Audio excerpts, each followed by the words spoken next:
मनातील इच्छा पूर्ण करायची आहे ना, तर दत्त जयंती निमित्त स्वामींना काहीतरी मागूनच बघा.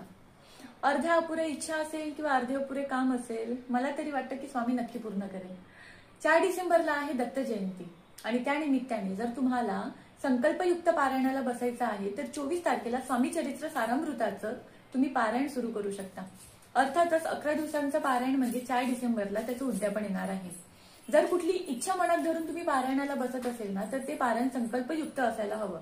आणि संकल्पयुक्त जर तुम्ही पारायण करत आहात तर त्याचे काही नियम आणि अटी आहेत ज्यांचं तुम्हाला पालन नक्कीच करावं लागेल. तुम्हाला 24 तारखेला पारायणाला बसायचं आहे. दररोज 1 ते 21 अध्यायाचं तुम्हाला पठण करायचं आहे.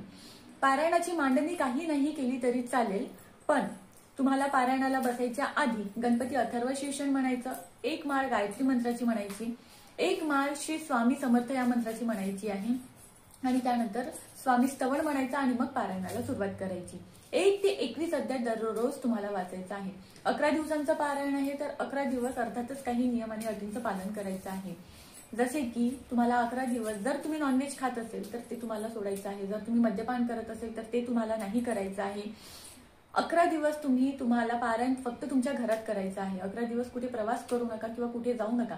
म्हणजे असं नाही करायचं की आज तुम्ही इथे पारायण केलं आणि दुसऱ्या दिवशी तुम्ही दुसऱ्या कोणाच्या घरी पारायण केलं, तसं जमणार नाही. संकल्पयुक्त पारायण आहे तर संकल्पयुक्त एकाच जागी एकाच वेळी तुम्हाला 11 दिवसांचं पारायण करायचं आहे.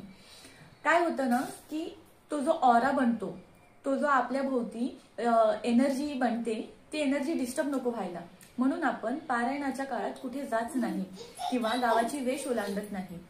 आणि जर संकल्पयुक्त तुम्ही पारायण करताय, तुमची इच्छा धरून जर तुम्ही पारायण करत आहात ना, तर नक्कीच नियम आणि अटींचं पालन तुम्ही करायला पाहिजे.